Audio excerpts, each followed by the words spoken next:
Peace. I'm trying to make a topic about the Indo-European languages. I mean, I'm not going to read what's in the wiki, what I found and what I researched. Major languages of Europe as well known spoken in Southwest Asia, Central Asia, and South Asia. Contemporary language in this family with more 100 million native speakers, they say. Hindi, Spanish, and all these languages.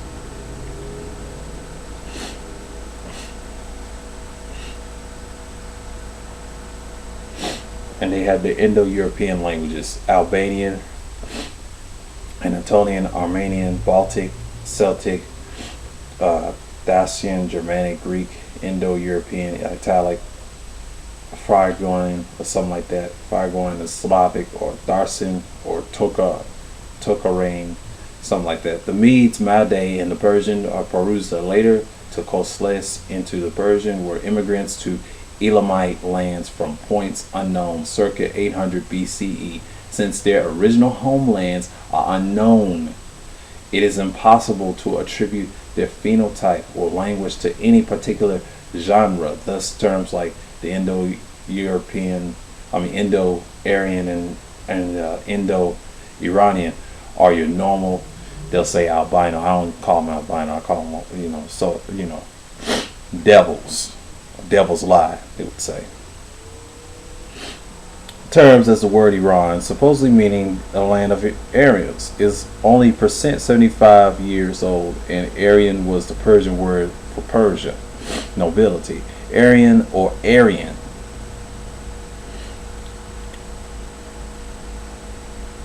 are often interchanged, but in 1935 the Iranian government requests those countries which had a diplomatic relations to call Persia Iran. The suggestion for the change is said to have come from the Iranian ambassador to Germany, who came under the influence of the Nazis. At the time of Germany was in the grip of racial fever and cultivated good relations with the nations of Aryan blood. It is said that some German friends of the ambassador persuade him that, as with the advent of Reza or Shah, something like that, Reza or Shah, if I'm saying it right, Persia had to turn a new leaf in its history.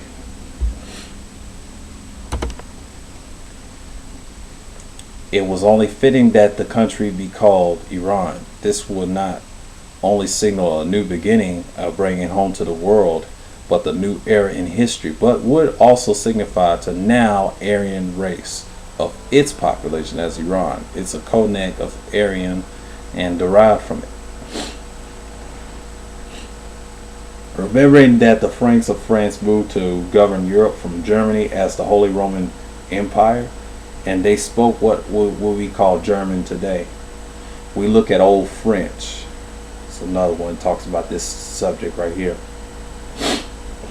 Old French was a Romance dialect continuum spoken in territories that span roughly north of half of modern France, parts of modern Belgium, and Switzerland from the 9th century to the 14th century. It was then known as the Languedoc or oil language, to distinguish it from Languedoc or Occitan language, also then called the Provençal, whose territory bordered that the Old French to the south. The Norman dialect was also spread to England, Ireland, and the Kingdom of Sicily, and the Principality of Antioch and Levant. Historical influence like the Gaulish may be the only survivor of the continental Celtic languages, or most people say Celtic. I don't know how y'all want to debate about that, but in Roman times slowly became extinct during the long centuries of Rome dominion. But in Latin, Old French began when the Roman Empire conquered Gaul, or a lot of people say Gaul, but I call them the Gauls, that's how it's pronounced.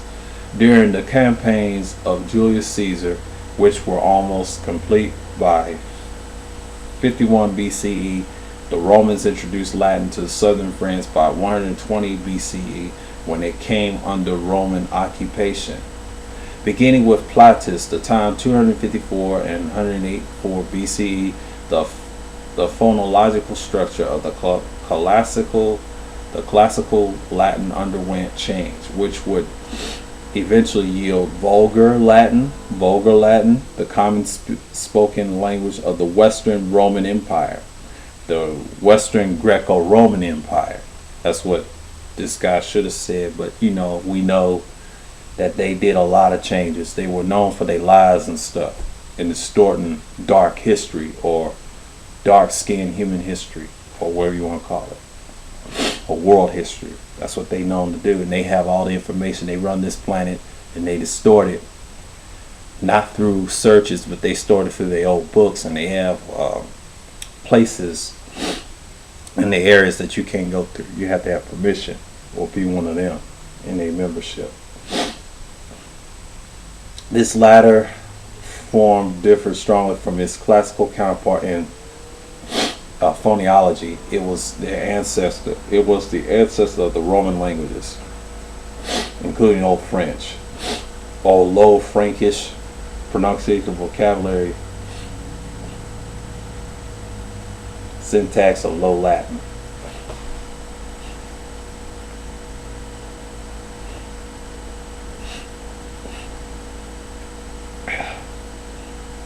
Modified step by step in Germanic tribe of the Franks and others as their settlements in the empire were accepted by the Romans or forced upon them. And finally, as they conquered the portions of the Roman Gaul that are now France and Belgium during the migration period, these Germanic settlements were much more consequent.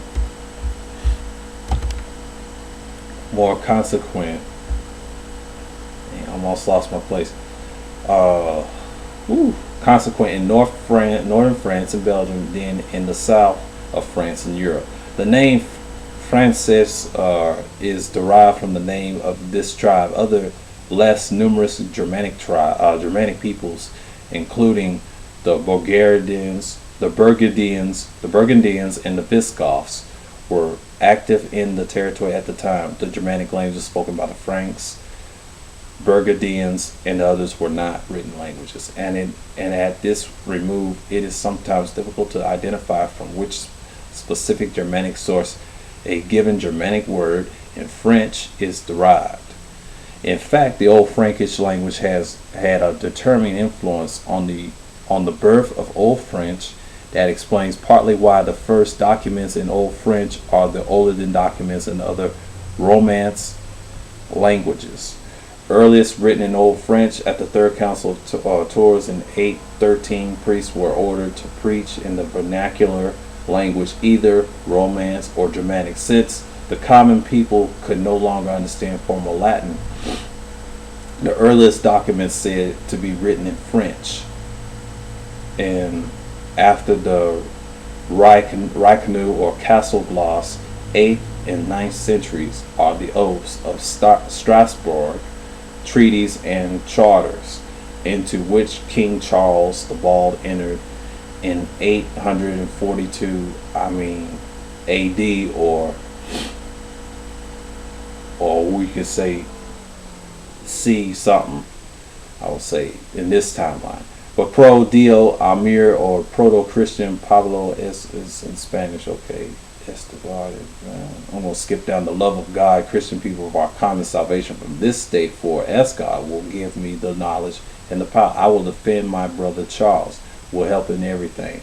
The second oldest document in Old French is the Eulula sequence, or something like that, Eula sequence, which is importance for linguistic reconstruction of Old French pronunciation due to its consistent spelling.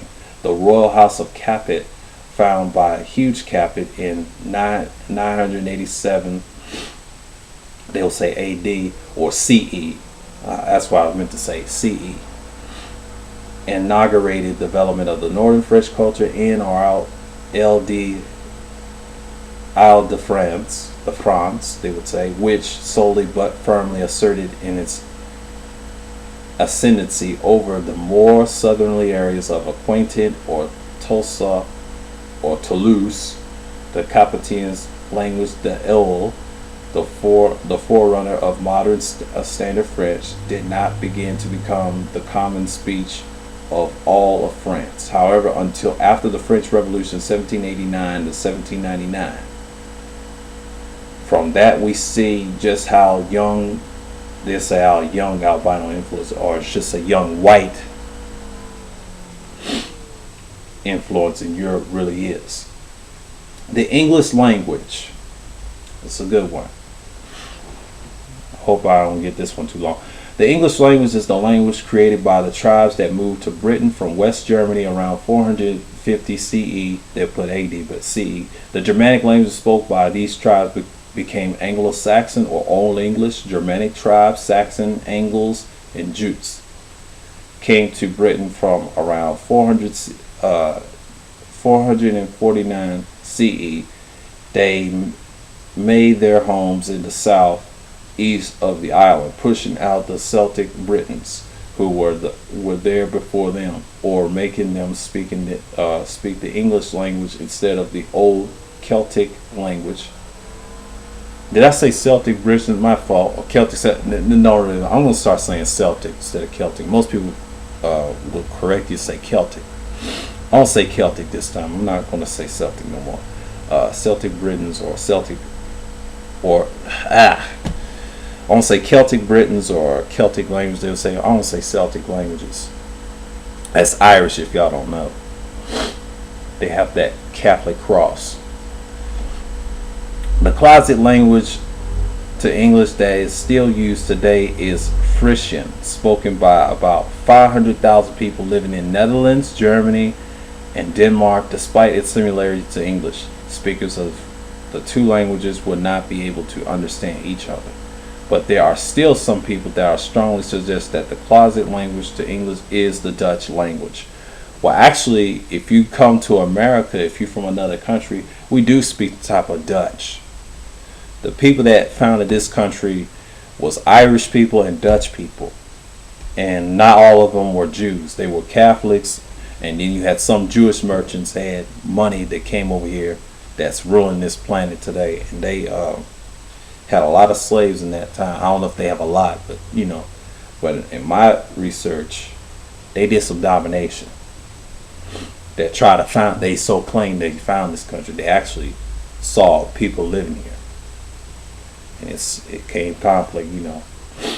You tell that to the so-called Native American person, he'll tell you that. Many other people came to England later, different times, speaking different languages, and these languages added more words to make today's English. For example, around 800 CE, many Danish, Norse, or pirates, also called Vikings, came to the country, and English received many Norse loan words. Their language were Germanic language, like Old English. After William the Conqueror took over England in 1066 CE, with his armies became king, he brought his nobles who spoke Norman, or language closely related to French, to be the new government. But they stopped the English from being taught in schools, and for a long time, and the language changed greatly because it was mostly being spoken instead of written for about 300 years. English was borrowed so many words from Norman at the time, it could be called a different language. Middle English. English was continued to take new words from other languages, for example, mainly French, around 30% to 40% of its words. That is the English language. And a German language. And German is a Western Germanic language related to and classified alongside English and Dutch. The history of the language begins with the High German consonant shift during the migration period, separating Old High German dialects from Old Saxon. The earliest testimonies of Old High German are from scattered Elder Futhark inscriptions, especially in Alemannic from 6th century CE. The earliest glosses are Abgorians or Aborigans, dated the 8th, and the oldest coherent texts, the High Bramlish and the Marsupials, and the Mersburg incantations to the 9th century. But Old Saxon at this time belongs to the North Sea Germanic culture sphere, and although Saxon was to fall under German rather than Anglo-Frisian influence during the Holy Roman Empire, Germany was divided into many different states. The only force working for a unification or standardize of Germany during a period for several hundred years was the general preference of writers trying to write in a way that it could be understood in the largest possible area. Modern German, when Martin Luther translated the Bible, the New Testament in 1522 CE, and the Old Testament published in parts completed in 1534, he based his translation mainly on the bureaucratic standard language used in Saxony or Saxi or Caspia or something like in the parentheses I'm reading, also known as Michbirner or Dutch, German from city of Meissen. This language was based on Eastern Upper and Eastern Central German dialects, preserved much of the grammatical system of Middle High German, unlike the spoken German dialects in Central and Upper Germany, which had already at the time begun to lose the genitive case in their patriot.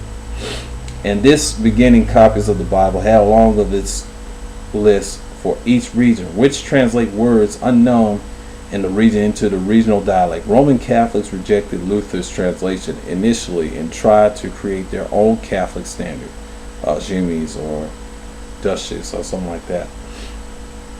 Duchess or some, how you pronounce that.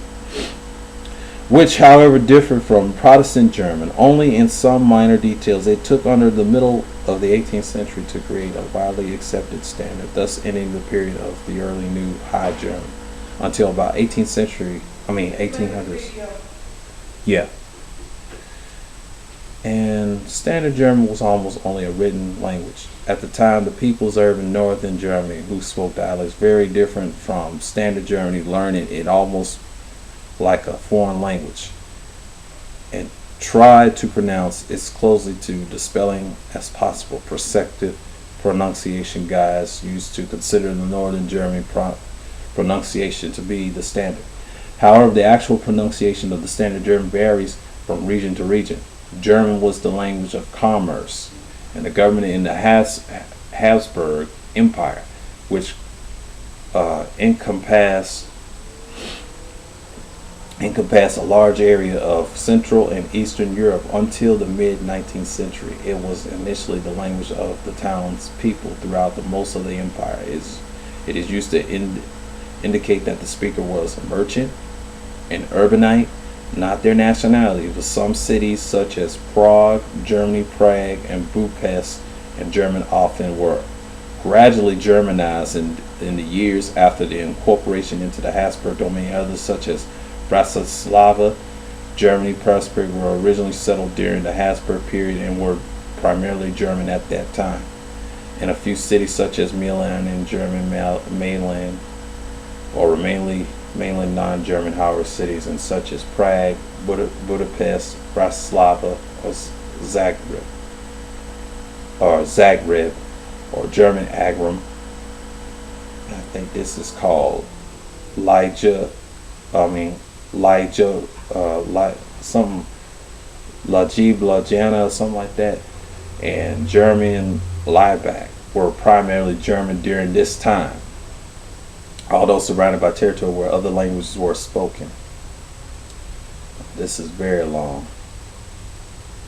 It talks about the Orthogonal Conference ended, German language pronunciation, obligatory for German Jews, okay, by 1900s, okay. Recent and bioinfluence in Germany, talking about whites. Proto-Indo-European language, that will be part 2. I'm not going to get into that. I'm going to get that later. I'm going to make a part 2 to this. So with that, this is the first part of the Indo-European languages. I'm probably going to have to finish the German language or the English language. Which one I was on? Yeah, the German language. So I have to start in 1901 all the way to the Indo-European. I want to make a part 2, so with that.